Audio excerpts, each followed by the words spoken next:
up the microphone before you send it. Oh. It should be good. Okay. Good work. That went okay? Yeah, sounds perfect. Okay, right on. I want your hand. Oh, sorry, I know. I forgot to say it. It's all good, it's all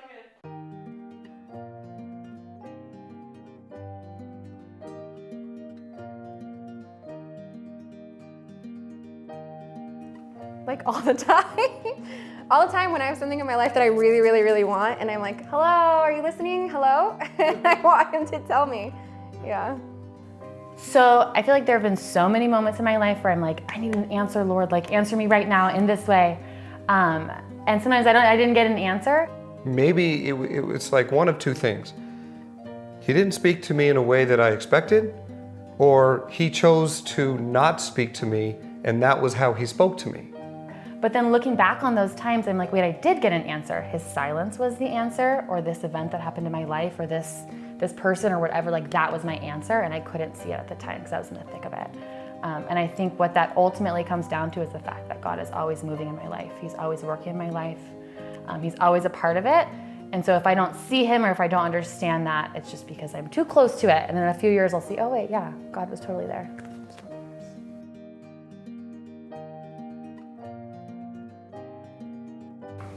Consistently showing up, praying every day, in silence if possible. I think that adoration is the thing that transformed my prayer life and showed me who God is. That's what changed everything.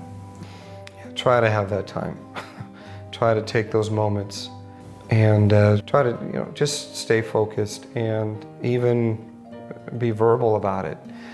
Sometimes just conversation to help myself get to being in a place to be able to hear him. Well, I go to Mass all the time. Like there was a period in my life where I was missing Mass, and I haven't missed it in over a year. I go to confession, and I surround myself with people who bring me closer to God. Mm-hmm.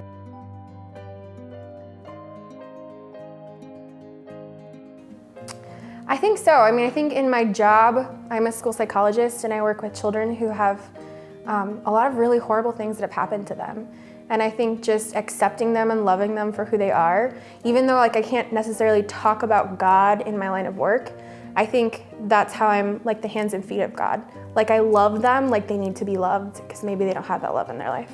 So I think that God uses holy friendships or like really good, strong friendships to speak to people. So I feel like there have been times where like all of these girls in Encore that I'm doing this like fast with, we say to each other all the time, like, you convicted me of this, or like, I've been thinking about this all week. And it's because we're leading each other closer to God, and God is using us to speak to each other. So I think that, yeah, good friendships.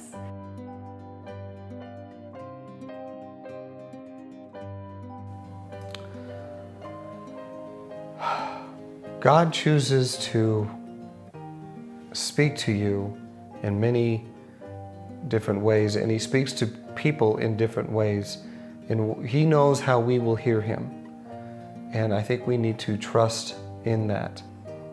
I think we get caught up in needing it to be this big booming voice that answers everything we want to be answered, and it's not often like that. It's usually just like a thought in your mind that God is affirming, or God is using somebody else to speak to you in those moments when you're unsure. I believe God has spoken to me through other people.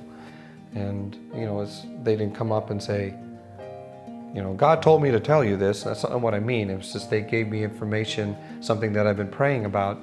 And sometimes it comes from someone that I didn't even expect. For me, what it means to hear God's voice is to see his movement in my life, to see him working, sometimes through events, sometimes through other people. So don't get caught up in that it needs to be this lightning bolt changing thing.